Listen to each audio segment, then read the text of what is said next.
This week in GGC, we're taking a trip over to one of the most notable places in Huntsville. I want to introduce you to our next guest. Welcome so much to Grace's Girls Club. We're so glad that you're here. Please introduce yourself, tell us your title, and of course, where you work.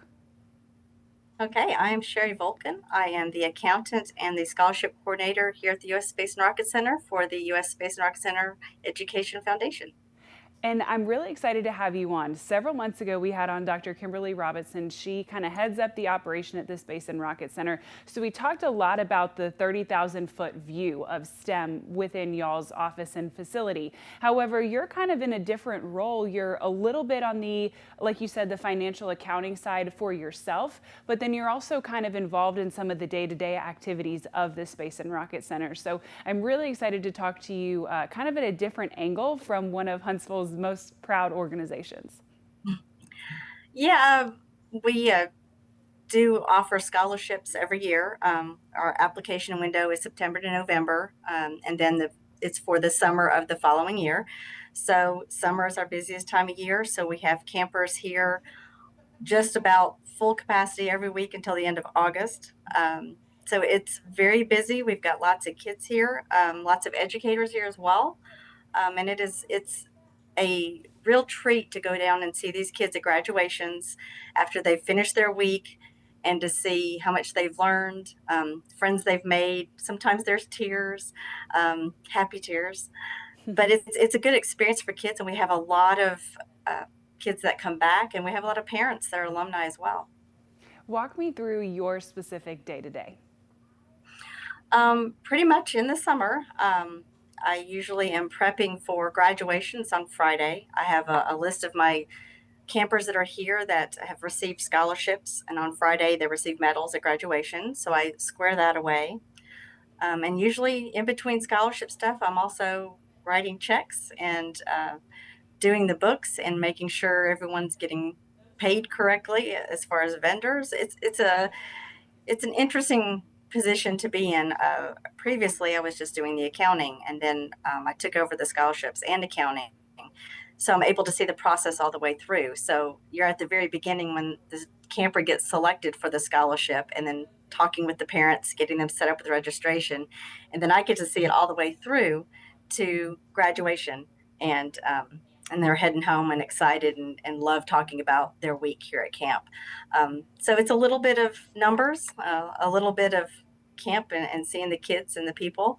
No 2 days are the same. I can definitely tell you that. I believe it. I absolutely believe it. So are you involved as well in, I mean, even in some of the most minute details of, okay, what's our allowance for food for this particular day? Where do we pay for the space uniforms that we send them home with on Fridays? I mean, are you involved in the budgeting of each of those components as well? The budgeting as well, it depends on the donor. Sometimes donors will provide transportation and flight suits. All donors provide a tuition.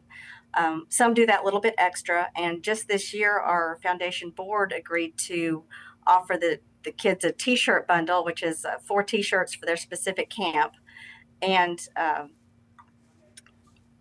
wristband.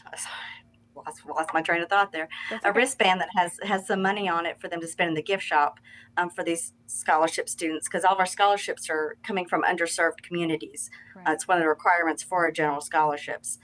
So they come to camp, they get a pack of T-shirts, they get some money to spend in the gift shop. That is on the generosity of our board.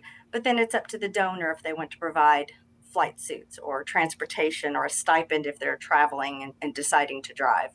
So each scholarship is a little different. You have to track them, because each one offers a little bit different. And we do have some groups that have luncheons that have to be planned.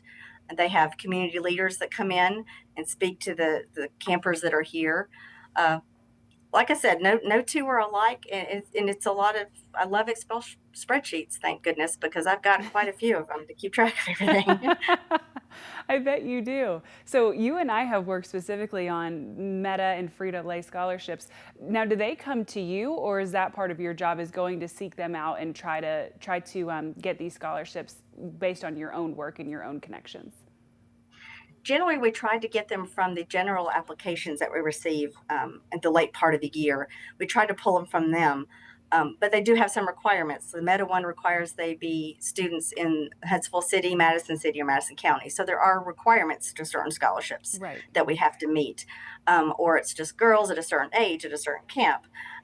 So if we can't meet the need by those general scholarships, then we'll reach out to people in the community. They may work with children. The Boys and Girls Club also helped with the Frito-Lay and Meta scholarships.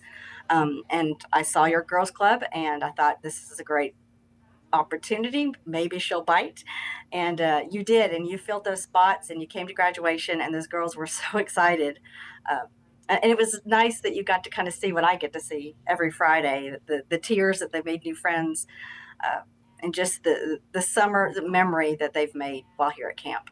I completely agree. And I was honored to play even just the tiniest little part, but you're definitely right. I left with chills. So I want to transition to your role of the letters in STEM, science, technology, engineering, and math. Which would you say most applies to your day-to-day job?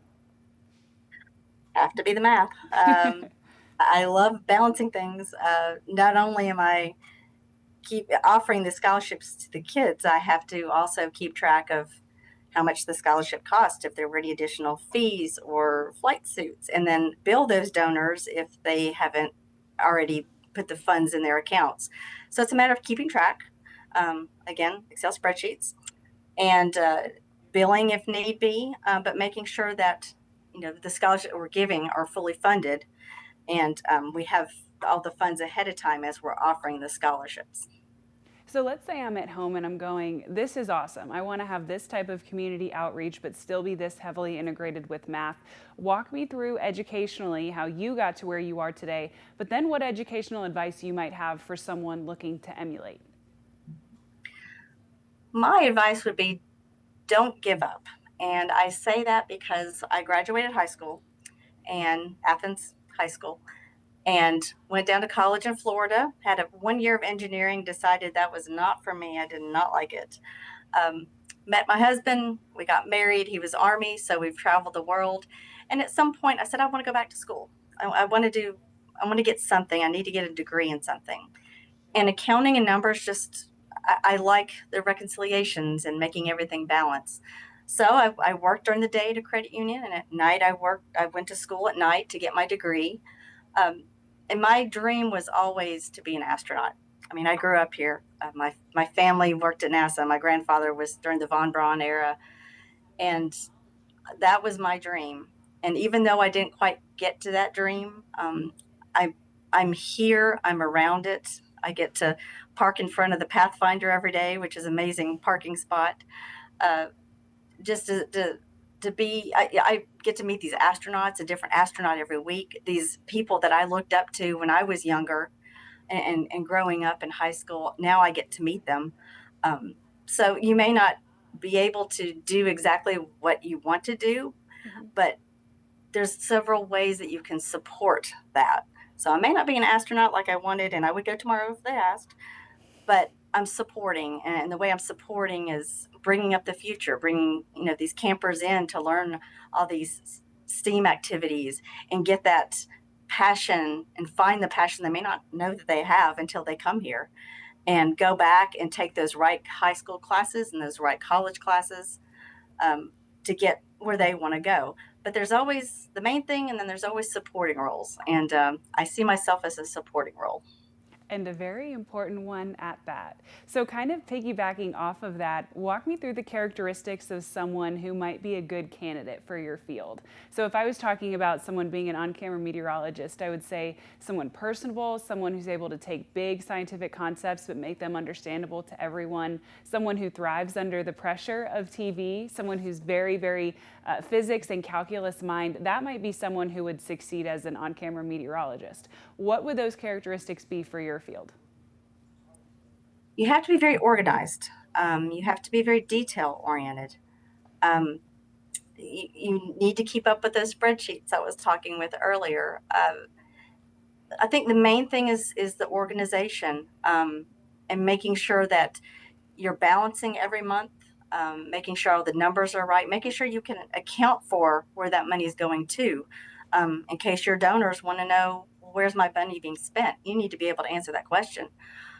So to have meticulous records, we get audited every year here. So as you're going through, making sure that you keep up with everything that comes about, putting it in the spreadsheet, keeping the notes, um, just to be very number oriented.